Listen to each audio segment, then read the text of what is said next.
আজকে আবার বেরিয়ে পড়লাম নতুন এক মন্দিরের খোঁজে। তবে মন্দিরটি নতুন না, আমি নতুন দেখব আর তোমাদেরকেও দেখাবো। 12টি জ্যোতির্লিঙ্গের মধ্যে একটি জ্যোতির্লিঙ্গ হলো মহাকালেশ্বর। আর সেই মহাকালেশ্বর মন্দির অবস্থিত মধ্যপ্রদেশের উজ্জয়নে।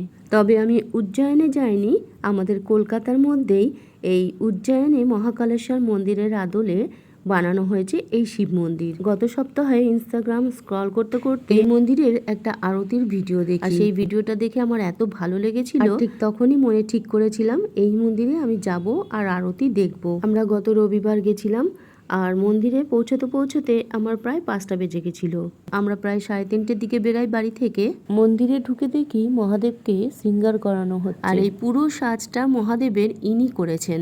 আমি যখন মন্দিরে ঢুকি তখন খুব একটা ভিড় ছিল না, কিন্তু যত রাত বাড়তে থাকে তত মন্দিরের ভিড়টা উপচে পড়ে। মহাদেবের শৃঙ্গার করানো শেষ হয় প্রায় 8:30টা মতো। এখানে সব ভক্তরা মহাদেবের নাম ভজন করছেন।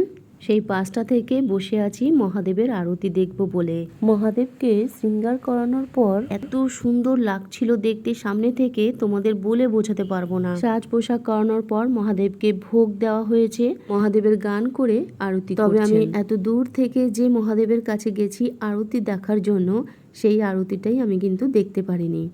এখানে দেখতেই পাচ্ছ তোমরা কত ভক্তরা এসছেন শুধুমাত্র মহাদেবের আরতি দেখার জন্য আর মহাদেবের দর্শন করার জন্য। আমরা যেদিনকার গেছিলাম সেদিনকার বিবিসি নিউজ চ্যানেল থেকে রিপোর্টারও গেছিলেন মহাদেবের সাজ পোশাক আরতি কভার করার জন্য, সাথে আমাদেরও ভিডিও করলেন। রাত তখন 9টা, ওখান থেকে বেরিয়ে পড়লাম, তখনও আরতি শুরু হয়নি। যেই আরতি দেখার জন্য আমি এত দূর থেকে ছুটে গেছিলাম সেই আরতি আমি দেখতে পাইনি, কারণ আমরা গাড়িটা নিয়ে যাইনি। তাই আমাদের বাস মেট্রো করে বাড়িতে পৌঁছাতে হবে। বেশি রাত হয়ে গেলে তখন মেট্রো বন্ধ হয়ে যাবে, বাসও পাবো না। তাই 9টার মধ্যে আমার ওখান থেকে বেরিয়ে আসতে হয়েছে। আর কিছুক্ষণ বসলে হয়তো আরতিটা দেখতে পারতাম, কিন্তু আমার বর আর বসতে দিল না, সমানে বলে যাচ্ছে চলো চলো করে। তাই ওখান থেকে আরতি না দেখেই বেরিয়ে পড়লাম।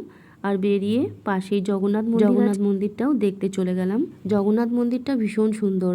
রাত হয়ে গেছে, খুব তাড়াতাড়ি করে ভিডিওগুলো করেছিলাম। মন্দিরের ভেতরে ঢুকেই আগে মহাপ্রভুর দর্শন করে খুব তাড়াতাড়ি অল্প অল্প করে ভিডিওগুলি করেছিলাম। এখানে বজরংবলী আছেন, বিমলা মন্দির আছে, গণেশ ঠাকুর আছে। জগন্নাথ মন্দিরটা এত সুন্দর দেখতে, রাত্রিবেলা আরো বেশি সুন্দর লাগছে। ইচ্ছে আছে দিনের বেলায় একদিন যাওয়ার আর পুরো মন্দিরটা খুব ভালো করে দেখা। সেদিন গেছি আমি, খুব ভালো করে মন ভরে মন্দিরটা দেখতে পাইনি। এই দেখো এখানে রথের চাকাও রয়েছে।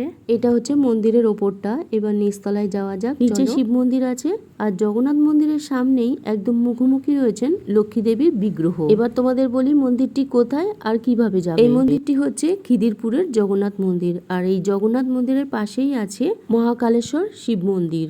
মেট্রো করে আমরা ধর্মতলা পৌঁছে ওখান থেকে 12B একটা বাসে করে বাবুবাজার নেমেছিলাম। সেখান থেকে 5-7 মিনিট হাঁটলেই এই জগন্নাথ মন্দির আর শিব মন্দিরে পৌঁছে যেতে পারবে। কেমন লাগলো ভিডিওটা জানিও।